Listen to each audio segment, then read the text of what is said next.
Salam. Bugünkü mövzumuz Böyük Britaniya 20-ci əsrin 20-30-cu illərində. Bildiyimiz üzrə Böyük Britaniya 1914-1918-ci illərdə Antanton tərəfində Dövlətlər İttifaqına qarşı döyüşdü və müharibənin qalibi oldu. Düzdür, müharibədə Böyük Britaniya qalib oldu, müəyyən mənada öz müstəmləkələrini genişləndirmiş oldu.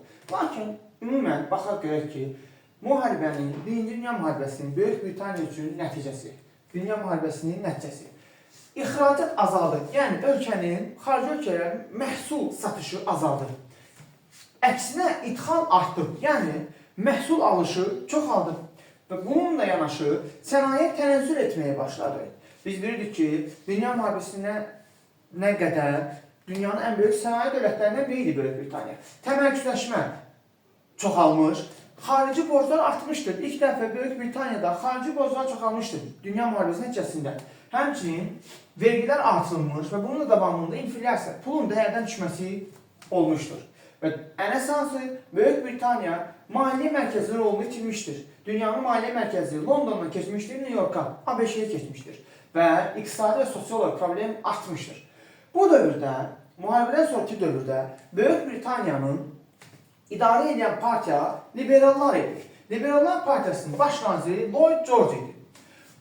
20-ci əsrin 20-ci illərin əvvəlində Liberallar Partiyasından olan Lloyd George bütün bu böhranlardan qaldırmaq üçün Böyük Britaniya imperiyasından, yəni imperiyadan imtina etməyi məsləhət görürdü.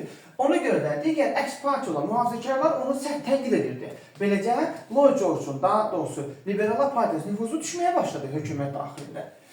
Həmçinin Lloyd George'un xarici siyasətdə əsas məqsədi Osmanlı torpaqlarını tutmaq idi ki, 1919-23-cü illərdə. Bunun da qarşısı alınmadı. Nəticə itibarilə 1922-ci ildə Lloyd George istifa verdi və mühafizəkarlar hakimiyyətə gəldi 1922-ci ildə. Lakin mühafizəkarlar sosial sahədə verdiyi sözləri yerinə yetirə bilmədilər. Ən çox 1922-ci ildə qurulan mühafizəkarlar partiyasına narazı olan fəhlələr idi. Beləcə onlar da getməli oldular. 1924-cü ildə Böyük Britaniya tarixində ilk dəfə olaraq Birinci Labourist partiyası quruldu. Labouristlərin birinci hakimiyyət dönəmidir 1924-cü ildə. Baş nazir Ramsay MacDonald idi 1924-də. Onlar 1924-də gəldilər, lakin heç bir sosial problemləri həll edə bilmədikləri üçün elə 1924-də getdilər. Labouristlərin birinci hakimiyyəti MacDonald'ın başçılığı ilə. Ardınca 1929-cu ilə qədər Mühafizəkarlar Partiyası hakimiyyətdə oldular 1924-1929-cu illərdə. Mühafizəkarlar Partiyası iqtisadi, sosial və həmçinin büdcə siyasəti yeritdilər. Məhz onların səmərəli bank tədbirindən istifadə etməsi, həmçinin dəniz nəqliyyatından istifadə etməsi və həmçində kapital ixracatının artırılması nəticəsində iqtisadiyyat inkişaf etdi. Demək ki, mühafizəkarların 1924-29 partiyası dönəmində 3 addım iqtisadiyyatın inkişafına səbəb oldu. Bunlar hansılardır? Bir daha deyirəm. Səmərəli banka əməliyyatları, dəniz nəqliyyatından istifadə və kapital ixracatının artması iqtisadiyyatın inkişafına gətirib çıxartdı. Həmçinin onlar sosial tədbirlər gördülər. Təqaüd yaşını endirdilər, imkansızları, yoxsullara dövlət müavinətləri, yardımları artırdı. Lakin onlar sərt büdcə siyasəti yürütdülər. Bu da onların bir qədər nüfuzunu sarsıtdı. Büdcə siyasəti, sərt büdcə siyasəti. Və onların bunun etdikləri təqdirdə onlar 20-ci illərdə Böyük Britaniya nüfuzunu qaldırdılar, xarici siyasətdəki nüfuzunu. Lakin yenə də mühafizəkarların dönəmində fəhlələr narazı idilər. Beləcə 1926-cı ildə Böyük Britaniya tarixində böyük bir fəhlə tətili oldu. Mühafizəkar hökuməti isə buna qarşılıq olaraq 1927-ci ildə tətilləri qadağan etdi. Yəni 27-ci ildə tətilləri qadağan etdi. Onların böhranına gətirib çıxardı ki, sonunda onlar 29-da getməli oldular. Və 1929-1931-ci ildə ikinci Labourist hökuməti quruldu. Yenə MacDonald baş naziri. Yəni 1924-1929 Labourist hökumətinin qurulması. 1929-1931 Labourist partiyasının hökuməti dövründə ölkədə böyük böhran baş verdi. Ötən dərsimizdə qeyd etdik ki, 1929-da ABŞ-də başlayan böhran az sonra Avropaya sıçradı və Avropada bu böhran özü daha çox sərt şəkildə göstərdi. Labouristlər böhranın qarşısını kəsmək üçün müəyyən tədbirlər gördülər. Onlar nələr etdilər? Onlar böhran rayonlarının əhalisini götürdülər, yeni iş yerləri açmağa başladılar. Ümumiyyətlə, Labourist Partiyasının 1931 dönəmində əsas məqsədləri nə idi? Köçürmə siyasəti, yeni iş yerlərinin açılması, işsizliklə mübarizə olmuşdur.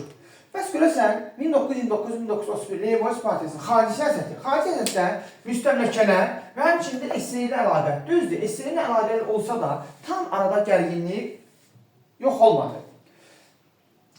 Lakin Labouristlər böyük böhranın qarşısını ala bilmədilər. Ona görə onlar getməli oldular. Beləcə 1931-1935 bir neçə partiyanın daxil olduğu milli hökumət yaradıldı.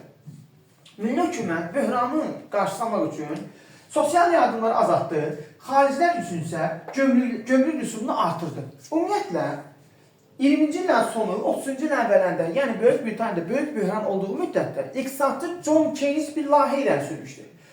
John Keynes deyirdi ki, böhran illərində John Keynes istər 1929-31 Labourist hökumət dövründə, istərsə 1931-35 milli hökumət dövründə mühüm bir plan irəli sürmüşdü. John Keynes dediyinə görə böhran, daha doğrusu işsizlik, çünki işsizlik ən böyük böhran idi.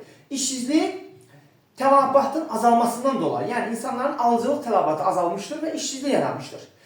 Deyirdi ki, 2. İşsizliyi necə ləğv edə bilərik? Dövlət tənzim etməlidir sənayəni və iqtisadiyyatı və işsizləri dövlət işlərə cəlb etməlidir və bunun üçün də dövlət istər büdcə kəssinlər, həm də xarici dövlətlərdən borc almağı gözə almalıdır. Milli hökumət də, 31-35-də olan milli hökumət də böhranın tam qarşısını ala bilmədi. Və 1935-ci ildə Mühafizəkarlar Partiyası hakimiyyətə gələndən sonra artıq sabit inkişaf dövrünə qədəm qoymuş olduğu Böyük Britaniyanın iqtisadiyyatı. Və bununla da biz Böyük Britaniya 20-ci əsrin 20-30-cu illər mövzunu tam bitirmiş oluruq.